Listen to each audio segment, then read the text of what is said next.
ಮತದಾನದ ದಿನವೇ ಗ್ಯಾರೇಜ್ ಸೇರಿದ ದಾಂಡೇಲಿ ನಗರ ಪೊಲೀಸ್ ಠಾಣೆಯ ಪಿಎಸ್ಐ ಅವರ ಸರಕಾರಿ ವಾಹನ. ರಾಷ್ಟ್ರದ ಮಹೋನ್ನತ ಚುನಾವಣೆಯಾಗಿರುವ ಲೋಕಸಭಾ ಚುನಾವಣೆಯ ಮತದಾನದ ದಿನದಂದೇ ಅಂದರೆ ಇಂದು ಮಂಗಳವಾರ ಮಧ್ಯಾಹ್ನ 12:30 ಗಂಟೆಗೆ ದಾಂಡೇಲಿ ನಗರ ಠಾಣೆಯ ಪಿಎಸ್ಐ ಅವರ ಸರಕಾರಿ ವಾಹನ ಗ್ಯಾರೇಜ್ ಸೇರಿಕೊಂಡ ಘಟನೆ ನಡೆದಿದೆ.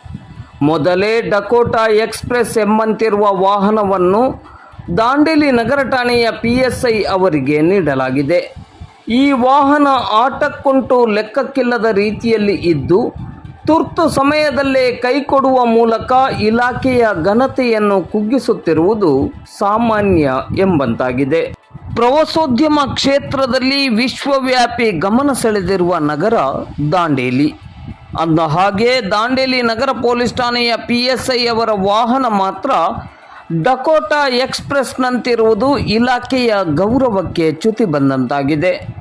ಇಂದು ಮಂಗಳವಾರ ಲೋಕಸಭಾ ಚುನಾವಣೆಯ ಮತದಾನದ ಹಿನ್ನೆಲೆಯಲ್ಲಿ ಅತಿ ಜರೂರು ಕೆಲಸದ ನಿಮಿತ್ತ ಹಳೆ ದಾಂಡೇಲಿಗೆ ಹೋಗುತ್ತಿರುವ ಸಂದರ್ಭದಲ್ಲಿ ವಾಹನ ನಡು ರಸ್ತೆಯಲ್ಲಿ ಕೆಟ್ಟು ನಿಂತಿದೆ. ತಕ್ಷಣವೇ ನಗರದ ಪಟೇಲ್ ವೃತ್ತದ ಸಮೀಪದಲ್ಲಿರುವ ಗ್ಯಾರೇಜಿನಲ್ಲಿ ದುರಸ್ತಿಗಾಗಿ ವಾಹನವನ್ನು ನಿಲ್ಲಿಸಲಾಗಿದೆ. ಸಮಸ್ಯೆಗಳಿಗೆ ತಡವರಿಯದೆ ಸ್ಪಂದಿಸುವ ಪೊಲೀಸ್ ವರಿಷ್ಠಾಧಿಕಾರಿಯಾಗಿ ಗಮನ ಸೆಳೆದಿರುವ ವಿಷ್ಣುವರ್ಧನ್ ಅವರು ದಾಂಡೇಲಿ ನಗರ ಠಾಣೆಯ ಪಿಎಸ್ಐ ಅವರಿಗೆ ಸುಸಜ್ಜಿತ ವಾಹನವನ್ನು ಕೊಡುವ ನಿಟ್ಟಿನಲ್ಲಿ ಅಗತ್ಯ ಕ್ರಮವನ್ನು ಕೈಗೊಳ್ಳಬೇಕಾಗಿದೆ.